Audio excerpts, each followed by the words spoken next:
मन ही मन, अंदर ही अंदर जय गुरुदेव नाम का उच्चारण करिएगा। जिसको आप याद कर रहे हो, एक समय ऐसा आएगा वो अंतर में तुम्हारे सामने प्रकट हो जाएगा। उसके नूरानी स्वरूप को देख लेना, फिर उसी के स्वरूप को याद करके जय गुरुदेव नाम का सुमरन सभी नए प्रेमी भाई बहन करिएगा। तीसरी बार फिर यहीं से जय गुरुदेव नाम का सुमरन, चौथी बार फिर यहीं से जय गुरुदेव नाम का सुमरन, पांचवी बार फिर यहीं से। इस तरह से कुल 8 बार जय गुरुदेव नाम का सुमरन सभी नए प्रेमी भाई बहन करेंगे। 8 बार करने के बाद ये माला आप रख देना। प्रेमी भाई बहनों, ये जय गुरुदेव नाम किसी साधारण इंसान का नाम नहीं, ये स्वयं अनामी महाप्रभु का नाम है। हमारे गुरु महाराज इस कलयुग में जय गुरुदेव नाम का जहाज लगा कर गए। अगर इस जहाज पर सारी दुनिया बैठेगी, ये जहाज सारी दुनिया को पार करेगा। अरे अभी क्या देखते हो, वो समय आगे आ रहा, जय गुरुदेव नाम से आगे चल करके न जाने कितनी रूहें ये खेपों की खेपें पार होगी। ये नए जीवों के लिए रास्ता सरल से सरल किया गया। एक साध है सब सद है, और सब साध है सब जाए। जो 2 नाव पर पैर रखते वो बीच मझधार में गोता खाते। इसलिए अपने गुरु की उंगली पकड़ लो। गुरु तुम्हारा सच्चा रहबर, गुरु तुम्हारा सच्चा साथी है। जब मौत आएगी, न रिश्ते नातेदार काम आएंगे, न कुटुंब परिवार वाले काम आएंगे। उस समय तुम्हारी कोई मदद करेगा, वह केवल तुम्हारा गुरु है। हरे प्रेमी भाई बहनों, वो परमात्मा घट घट में विराजमान है, लेकिन उसके होते हुए भी तुमने करोड़ों जन्म ठोकरें खाई। कभी किसी योनि में भटके, कभी किसी योनि में भटके। जब तक गुरु नहीं मिला तुम दरबदर भटकते रह गए, और जब गुरु मिल गया, गुरु ने तुमको राह दे दी, अंड खंड ब्रह्मांड के दर्शन करा दिए। तब ये साधक कहता है कि वह गुरु गोविंदो खड़े काके लागू पाई, और बलिहारी गुरु आपने जिन गोविंद यो बताई। महिमा उन्हीं की है जिन्होंने गोविंद को लखा दिया। इसीलिए साधक कहता कि भाई गुरुर ब्रह्मा गुरुर विष्णु गुरुर देवो महेश्वरः गुरुर साक्षात पार ब्रह्म और तस्मै श्री गुरुवे नमः। इसलिए प्रेमी भाई बहनों, साधना करने से पहले जय गुरुदेव नाम का सुमरन सभी नए प्रेमी भाई बहन करिएगा। और सुमरन करने के बाद में फिर आप ध्यान पर बैठिएगा। दूसरा है ध्यान, और ध्यान कहते हैं दृष्टि को एकाग्र करना। और कैसे आप लोग ध्यान करोगे, जरा अच्छी तरह समझ लीजिए। अपने अपने घरों में पलथी मार करके बैठ जाना, बाहर से अपनी आंख को बंद कर देना। दोनों आंखों के मध्य भाग में दूर सामने देखिएगा, सामने आपको अंधेरा दिखाई पड़ेगा। बस उसी अंधेरे में एक जगह पर अपनी दृष्टि को एकाग्र करिएगा। होशियारी यही रहे, ये आंखों की पुतलियां हिलने ना पाए। शुरुआती समय में ये आंखों की पुतलियां हिलेंगी, लेकिन जब आप अभ्यास करोगे, करत करत अभ्यास दे जड़मत होत सुजान, जब अभ्यास करते रहोगे तो आंखों की पुतलियां हिलना बंद हो जाएंगी। तो दूर सामने अंधेरे में एक जगह पर अपनी दृष्टि को एकाग्र करिएगा, या उस अंधेरे को ही देखते रहना। एक टक होकर के सामने अंधेरे को देखते रहिएगा, दृष्टि अपने आप एकाग्र हो जाएगी। और जैसे ही आपकी दृष्टि सामने अंधेरे में एकाग्र होगी, तो सुई की नोक के बराबर काले में भी काला बिंदु, बड़ा चमकीला बिंदु होगा, चम चम चम चम चमकेगा, वो आपको सामने दिखाई पड़ने लग जाएगा। जब वो चमकदार बिंदु सामने दिखाई पड़ जाए तब आप अपनी दृष्टि को उस बिंदु पर एकाग्र करिएगा।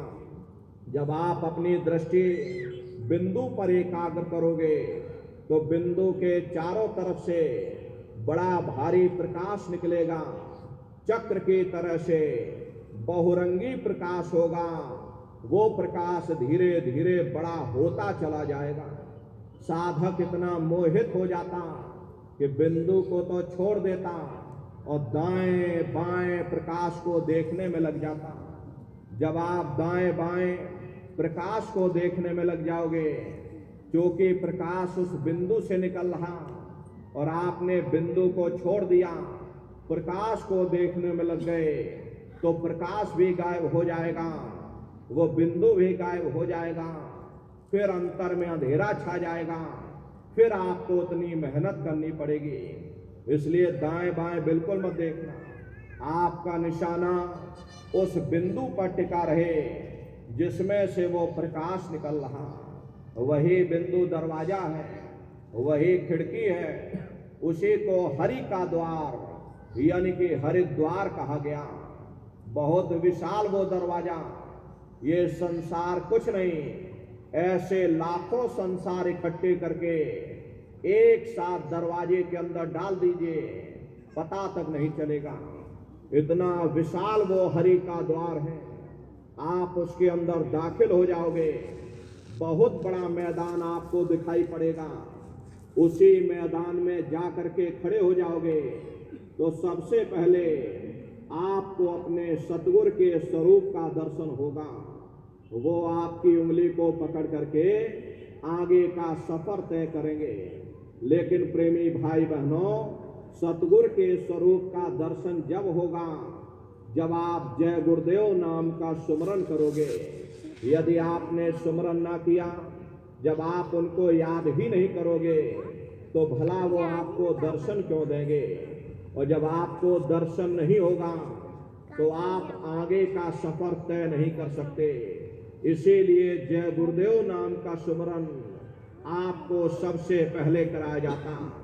जब आप जय गुरुदेव नाम का सुमरन करोगे, फिर जब आप ध्यान पर बैठोगे और जब दरवाजे के अंदर दाखिल हो जाओगे तो सबसे पहले उन्हीं के स्वरूप का दर्शन होगा। वो आपकी उंगली को पकड़ करके आगे का सफर तय करेंगे। तो यह है ध्यान करने का तरीका।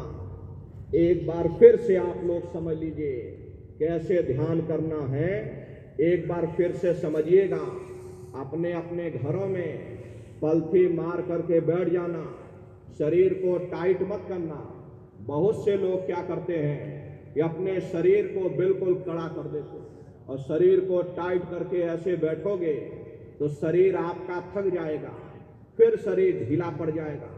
इसलिए पहले से ही अपने शरीर को बिल्कुल ढीला छोड़ देना, आंखों को धीरे से बंद कर देना, इन आंखों पर भी कोई जोर मत देना। बहुत से लोग अपनी आंखों पर जोर लगाते हैं ताकि जल्दी से दृष्टि एकाग्र हो जाए। यदि आप अपनी बाहरी आंखों पर जोर लगाओगे तो आंखों की पुतलियों में दर्द होगा, फिर आप अपनी बाहरी आंखों को खोल दोगे। इन बाहरी आंखों का यहाँ पर कोई मतलब नहीं। जैसे सोते समय धीरे से अपनी आंख को बंद करते हो, ऐसे धीरे से आंख को बंद कर लेना। अंतर में सामने देखिएगा, सामने आपको अंधेरा दिखाई पड़ेगा। बस उसी अंधेरे को देखते रहिए। जितना समय आप दे सको सामने अंधेरे को देखते रहिएगा। उस समय किसी के बारे में सोचना नहीं, किसी के बारे में विचार मत करना, शरीर को बिल्कुल हिलाना डुलाना नहीं, शून्य होकर के बस सामने देखते रहिएगा। अंधेरे में एक जगह पर अपनी दृष्टि को एकाग्र किए रहिएगा। जब आपकी दृष्टि अंधेरे में टिक जाएगी तो सुई की नोक के बराबर काले में भी काला बिंदु, बड़ा चमकीला बिंदु होगा, चम चम चम चम चमकेगा। वो सामने आपको दिखाई पड़ जाएगा। जब वो चमकदार बिंदु सामने दिखाई पड़ जाए तब आप अपनी दृष्टि को उस बिंदु पर एकाग्र करिएगा। वही बिंदु दरवाजा है। जब आप अपनी दृष्टि बिंदु पर एकाग्र कर लोगे तो बिंदु फट जाएगा, वो दरवाजा खुल जाएगा, ये शिव नेत्र खुल जाएगा, ये दिव्य दृष्टि खुल जाएगी और आप दरवाजे के अंदर दाखिल हो जाओगे। एक बार प्रेमी भाई बहनों ये दिव्य दृष्टि खुल जाए, क्या भूत क्या भविष्य और क्या वर्तमान कोई भेद गुप्त नहीं रहता। लाखों वर्ष पहले क्या हुआ था, भविष्य में क्या होने वाला, बैठे बिठाए आप सब जान सकते कि आपके पुरखे पूर्वज मरने के बाद कहाँ चले गए, इस समय वो कहाँ पर हैं, आप बैठ करके सब कुछ देख सकते हैं। तो यह है ध्यान करने का तरीका। और तीसरा है भजन। भजन कहते हो उस शब्द को सुनना, उस नाम को सुनना, उस आवाज को सुनना जो मालिक के घर से आवाज आ रही। तो कैसे आप लोग भजन करोगे, जरा अच्छी तरह समझ लीजिए। ये दोनों उंगली कानों में डाल करके ये कानों को बंद कर लेना। कान इसीलिए बंद किए जाते हैं ताकि बाहर की कोई आवाज हमको सुनाई ना पड़े। अपनी सुविधा से बैठिएगा, कुर्सी पर चाहे कुर्सी पर बैठ जाओ, सोफे पर चाहे सोफे पर बैठ जाना, या कोई तकिया इस तरह से तकिया रख लेना और दोनों कोहनी यहाँ रख करके दोनों उंगली कानों में डाल करके ये कानों को बंद कर लेना। अब बहुत सी हमारी माताएं बहनें हैं, बूढ़े बुजुर्ग हैं, अरे भाई आपके घुटनों में दर्द होता है या रीढ़ की हड्डी में दर्द होता, आप बैठ करके भजन नहीं कर पाते हो तो आप लेट करके भजन करिएगा। ऐसे सीधे लेट जाना, लेटे लेटे आंख और कान को बंद कर लेना। मतलब तो आंख और कान को बंद करना है, चाहे लेट कर करो या चाहे बैठ करके करो, लेकिन इतना ध्यान रखिएगा कि कहीं लेटे लेटे हम सो ना जाएं, इसलिए चेत करके बैठिएगा। यही कहा गया कि आंख कान मुख बंद कराओ, अनहद झिंगा शब्द सुनाओ। यानी पहले अपनी आंख को बंद करो, मुख को बंद करो, दोनों उंगली कानों में डाल करके ये कानों को बंद कर लो और ऊंचे से ऊंचा ध्यान दे करके गौर से आवाज को सुनने की कोशिश करो। प्रेमी भाई बहनों, जब आप अपने कानों को बंद करके अंतर में गौर से आवाज को सुनोगे तो आपको ऐसा अनुभव होगा कि कहीं सीटी जैसी आवाज हमारे कानों में गूंज रही। इस तरह से सीटी जैसी आवाज आप सभी को सुनाई पड़ेगी। शाम को अपने अपने घरों में जाकर के बैठिएगा, ये कानों को बंद कर लेना तो सीटी जैसी आवाज शुरू में सुनाई पड़ेगी। करना कुछ नहीं है, लेटे हो चाहे बैठे हो, बस आप उस आवाज को सुनते रहना और सुनते सुनते उसी में लीन हो जाओ। जब आप उसमें लीन हो जाओगे तो कुछ समय बाद में दोबारा आपको अनुभव होगा कि कहीं बड़ी दूर से एक महीन आवाज, घंटे और शंख की आवाज हमारे कानों में गूंज रही है। जैसे मंदिरों में घंटियां बजती हैं, टन टन टन टन, तो ये बाहर तो नकल है। महात्माओं ने कहा था भाई शरीर तुम्हारा सच्चा हरि मंदिर, इसी हरि मंदिर के अंदर वो घंटे घड़ियाल, वो अनहद वाणियां गूंज रही हैं। तो उसी घंटे शंख की आवाज को महात्माओं ने शब्द कहा। आपके धर्म पुस्तकों में लिखा है कि पोथी पढ़ पढ़ जग मुआ, पंडित भया न कोई, और 2.5 अक्षर प्रेम का, पढ़े सो पंडित होए। दुनिया वाले कहते हैं कि 2.5 अक्षर का मतलब प्रेम है, प्रेम नहीं है। प्रेम में तो मात्रा लगी हुई। यहाँ पर जिस 2.5 अक्षर का वर्णन उन महात्माओं ने किया वो है शब्द शा, आदा, बा और दा। उसी शब्द को महात्माओं ने नाम कहा। कलयुग केवल नाम यधारा, सुमेर सुमेर नर उतर ही पारा। कलयुग में केवल नाम का आधार है, वो नाम तुम्हारे अंदर दिन और रात हुनकारे दे रहा। तो उसी घंटे शंख की आवाज को महात्माओं ने शब्द या नाम कहा, उसी को मुसलमान फकीरों ने कलमा कहा, उसी को ईसा मसीह साहब ने वर्ड या लागस कहकर याद किया, उसी को गुरु नानक साहब ने अनहद वाणी कह करके याद किया, और हिंदू महात्माओं ने इसे देववाणी आकाशवाणी कह करके याद किया।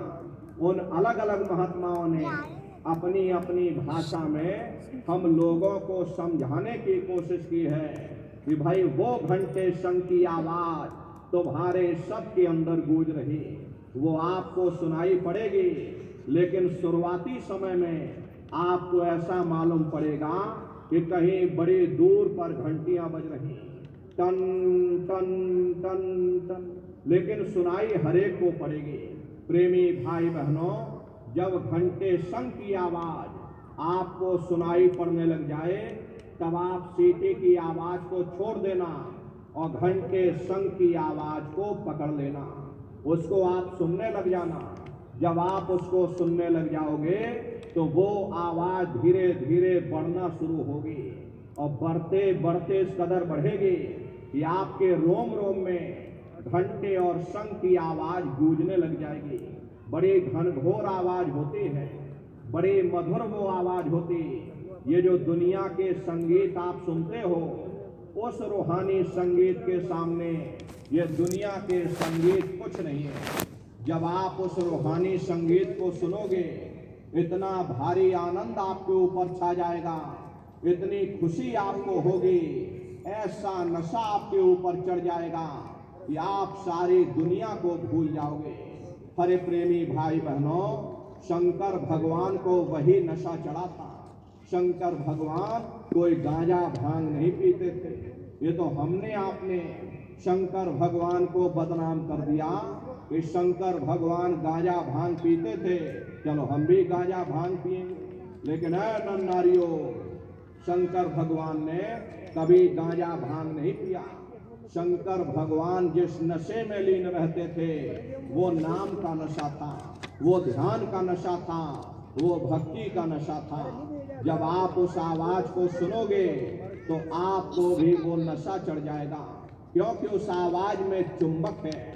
जब आप उस आवाज को सुनोगे तो वो आवाज आपको अपनी ओर खींचेगी, और जब खिंचाव होगा तो जीवात्मा का फैला हुआ प्रकाश 9 द्वारों से सिमटने लगेगा।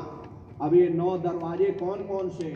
देखो प्रेमी भाई बहनों, अच्छी तरह समझिएगा, ये बहुत बड़ा विज्ञान है। दुनिया का विज्ञान जब समाप्त हो जाएगा तो ये विज्ञान प्रारंभ होगा।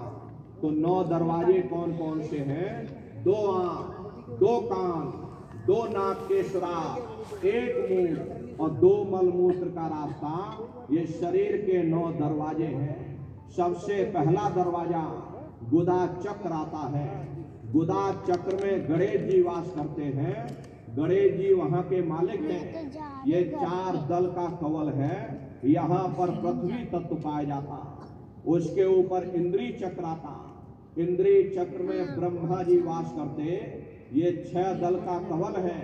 यहाँ पर जल तत्व पाया जाता, उसके ऊपर ये नाभि चक्र आता। नाभि चक्र में विष्णु जी वास करते। ये 8 दल का कवल है। यहाँ पर अग्नि तत्व पाया जाता, उसके ऊपर ये हृदय चक्र आता। हृदय चक्र में शिव जी वास करते। ये 12 दल का कवल है। यहाँ पर वायु तत्व पाया जाता।